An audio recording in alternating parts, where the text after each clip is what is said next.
Good evening friends. आज हम शुरू करने जा रहे हैं ज्योग्राफी का चैप्टर नंबर 2 एनसीईआरटी के अंदर पृथ्वी की आंतरिक संरचना इंटीरियर ऑफ द अर्थ। क्या आपने कभी सोचा है कि अगर हम ज़मीन के अंदर एक गहरा गड्ढा खोदना शुरू करें तो हम धरती के दूसरी तरफ निकल सकते हैं? ऐसा हो सकता है? ऐसा नहीं हो सकता।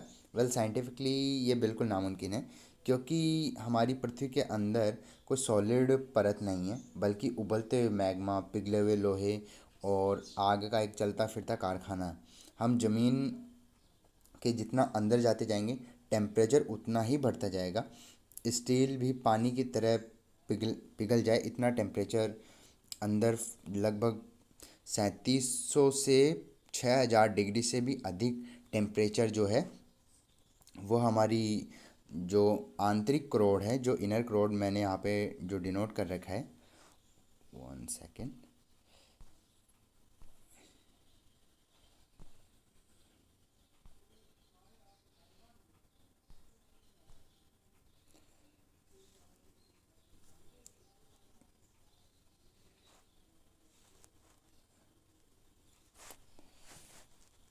इसको ड्रॉ करते हैं। जो आंतरिक क्रोड है इसके अंदर ये लगभग 3700 से 6000 डिग्री सेल्सियस से भी अधिक टेम्परेचर की है। तो हम आर पार तो निकल नहीं सकते हैं, तो ये बिल्कुल नामुमकिन है। तो हम शुरू करते हैं। पृथ्वी की आंतरिक संरचना, इसके अंदर हम इंट्रोडक्शन को अगर देखें तो पृथ्वी बाहर से देखने पर एक ठोस गोलाकार पिंड प्रतीत होती है, किंतु इसके अंदर विभिन्न परतों की जानकारी परतों के रूप में हमें मिलती है, इन परतों के रूप में पाई जाती है। इन परतों की जानकारी प्रत्यक्ष रूप से प्राप्त करना संभव नहीं है, इसलिए जो वैज्ञानिकों ने अप्रत्यक्ष रूप से विधियों की सहायता से पृथ्वी की आंतरिक संरचना का अध्ययन किया है। अब एक छोटा सा ये है इमेज, तो हम इसके थ्रू समझते हैं कि हमारी जो पृथ्वी की इंटरनल स्ट्रक्चर है वो किस टाइप से है। वैसे तो मैं आपको अगर दिखाना चाहूँ तो मेरे पास इसका एक फॉर्मेट है, मैंने उसको रेडी किया है, बट अभी तो मैं शायद दिखा नहीं सकता उसको, क्योंकि वो पीडीएफ के रूप में नहीं है, वो दूसरी साइड में।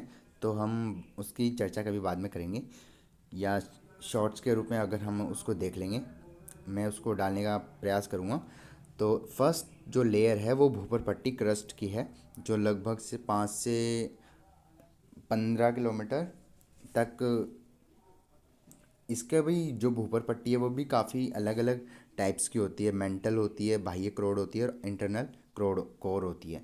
तो ये परत है हमारी, लगभग 4 जो कोर परत के रूप में हमें, मतलब एनसीईआरटी के अंदर दे रखी है कि हम जो पृथ्वी की आंतरिक संरचना है उसको हम भूपर पट्टी, मेंटल, बाह्य क्रोड और आंतरिक क्रोड के रूप में समझ सकते हैं। तो हम देखते हैं सेकंड पेज के अंदर, 1 सेकेंड।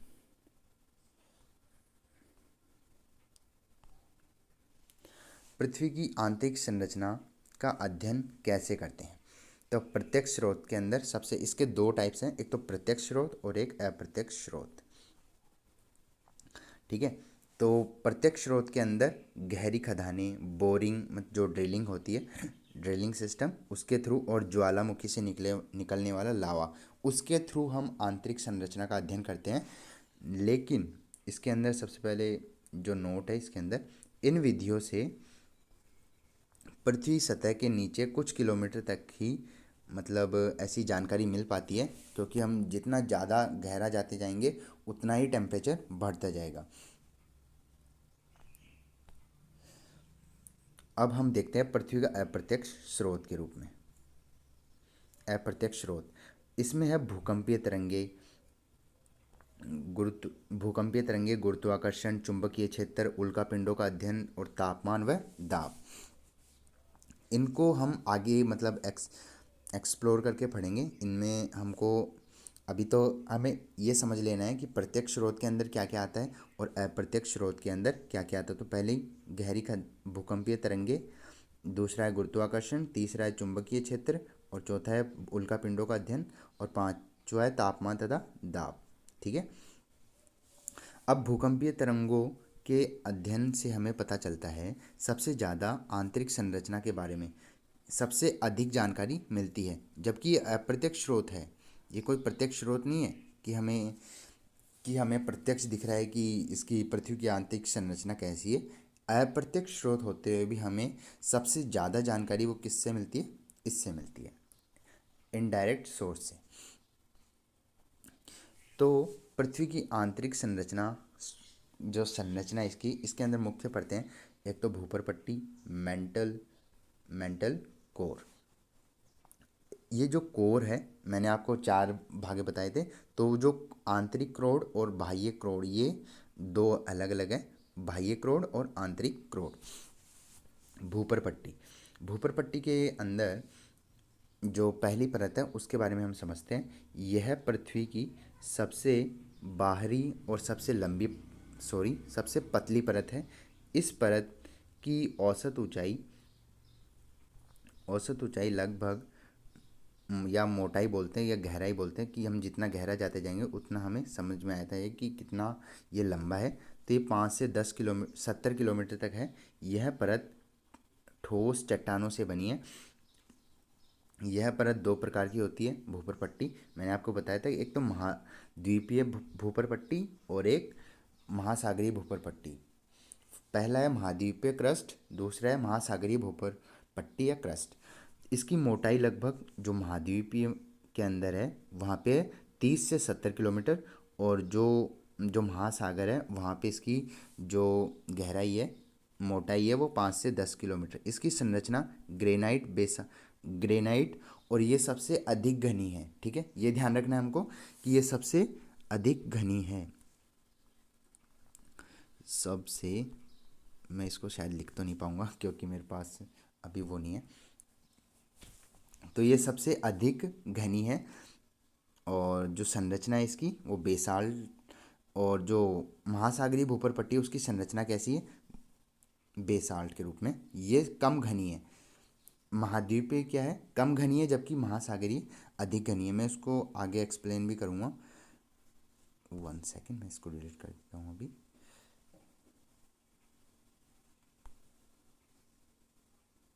इसको नहीं डिलीट करना।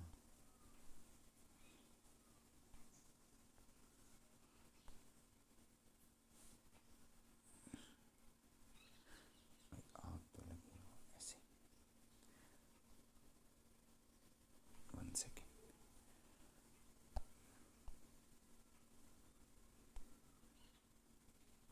चलो रहने दो, एक बार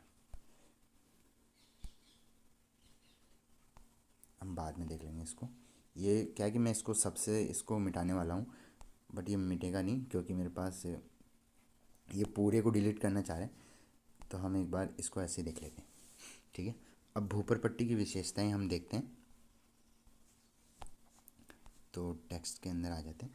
भूपर पट्टी की विशेषताएं, प्रमुख विशेषताएं। जो क्रस्ट है उसकी प्रमुख विशेषताएं क्या क्या है? तो यह सबसे बाहरी परत है, यह सबसे पतली परत है, यह सबसे ठोस और कठोर परत है। सबसे स्थल रूप इसी पर विकसित होते हैं।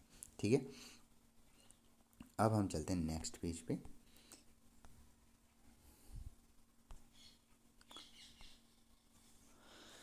इसके अंदर महत्वपूर्ण तथ्य हम एक नज़र के अंदर देखने का प्रयास करेंगे। जो चारों परत का, इसकी परत है भूपर पट्टी, जो 5 से 70 किलोमीटर तक है। इसका मतलब दो भागों के अंदर डिवाइडेशन है, मैंने आपको बता दिया। इसकी मुख्य संगठन जो क्या है? Silica, aluminium, magnesium etcetera. तो आपको ये ध्यान रखना है इसके मुख्य संगठन क्या क्या है। मेंटल ये 70 से 2900 किलोमीटर तक है। इसकी अवस्था है अर्धद्रव।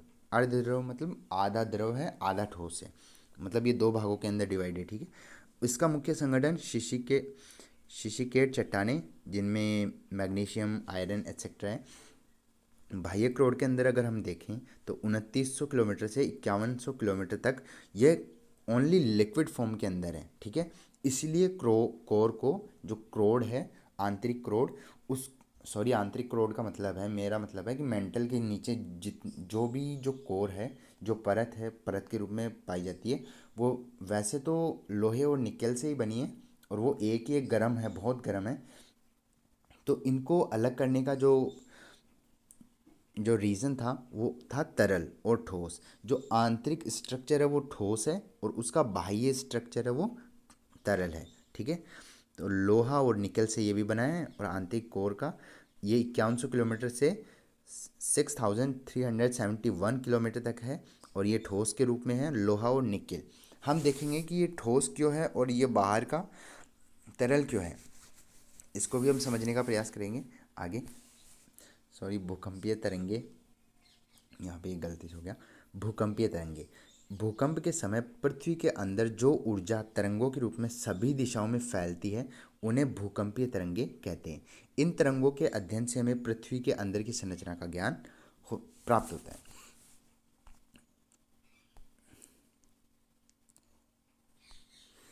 अब हम देखते हैं भूकंपीय तरंगे मुख्यतः 3 प्रकार की होती है। पहला है पी तरंगे, दूसरा है एस तरंगे, फिर चौथा है एल तरंगे। इनको बोलते हैं अनुदैर्ध्य तरंगे, पी तरंगों को। अनुप्रस्थ तरंगों को बोलते हैं एस तरंगे और एल तरंगों को बोलते हैं सतही तरंगे। 1 सेकेंड, एक अच्छा सा,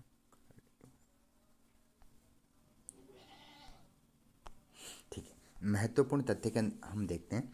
पी तरंगे ठोस, द्रव और गैस सभी में चलती है, लेकिन एस तरंगे केवल ठोस में चलती है।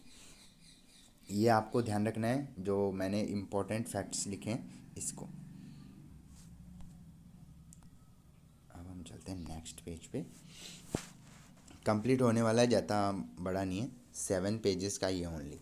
पी तरंग पी तरंगे सबसे तेज व कंपन आगे पीछे होती है, व ये तरंगे सबसे पहले प्राप्त होती है।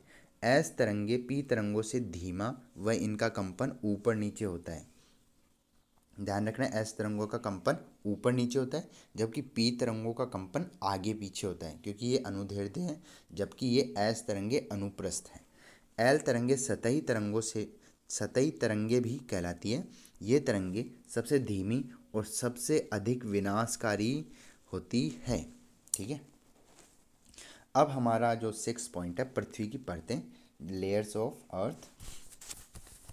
अब इसके अंदर जो क्रस्ट है उसको हम समझ लेते हैं पहले कंप्लीट। मैंने जो पहले आपको समझाया था, जैसे इसके अंदर 1 सेकेंड, यहाँ पे, तो यहाँ पे एक जो इम्पोर्टेंट फैक्ट के रूप में मैंने आपको बताया था कि ये जो है महत्वपूर्ण तथ्य, ये एक नज़र के अंदर, वैसे इनको डिटेल में आगे समझाने का प्रयास करूँगा। ठीक है,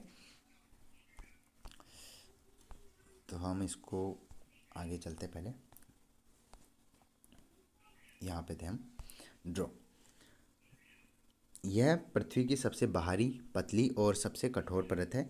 इसकी मोटाई महासागरीय क्षेत्र में 5 से 10 किलोमीटर, महाद्वीपीय क्षेत्र में इसका जो गहराई है वो 30 से 70 किलोमीटर तक गहरी होती है। 30 किलोमीटर तक, यहाँ पे 30 किलोमीटर से क्यों लिया है, क्योंकि वहाँ पे इतनी दूर तक तो पानी रहता है, बाकी 30 किलोमीटर से वहाँ पे जो कठोरता है वो शुरू होती है।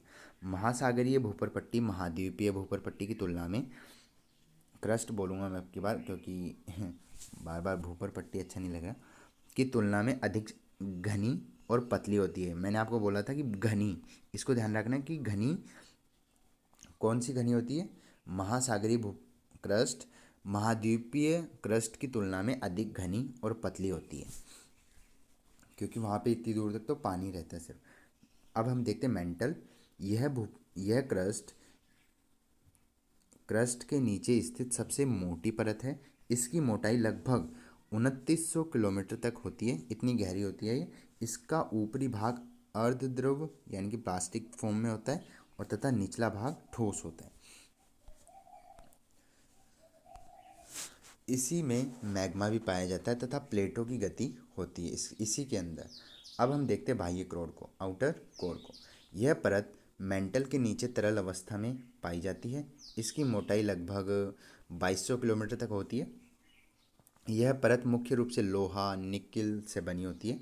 दोनों आंतरिक कोर और बाह्य कोर, ये दोनों लोहा और निकल से ही बनी है, बट ये जो बाह्य कोर है ये तरल फॉर्म में होता है, जबकि आंतरिक कोर है वो ठोस फॉर्म में होता है, सॉलिड फॉर्म में होता है। यही पदार्थ पृथ्वी के चुंबकीय क्षेत्र के निर्माण में सहायक होते हैं। पृथ्वी की तरंगों में यह एस तरंगों को आगे नहीं जाने देते, क्योंकि एस तरंगे जो है वो तरल के अंदर अपना प्रभाव नहीं दिखा सकती या उनके अंदर चल नहीं सकती वो। आंतरिक कोर पृथ्वी का यह सबसे भीतरी और सबसे कठोर भाग है। इसकी मोटाई लगभग 1200 किलोमीटर तक होती है। यहाँ पर बहुत अधिक तापमान 5000 डिग्री से अधिक तथा दबाव अधिक होता है। यह भी लोहा व निकेल से बना होता है। अब हम देखते हैं, 1 second, sorry sorry sorry sorry.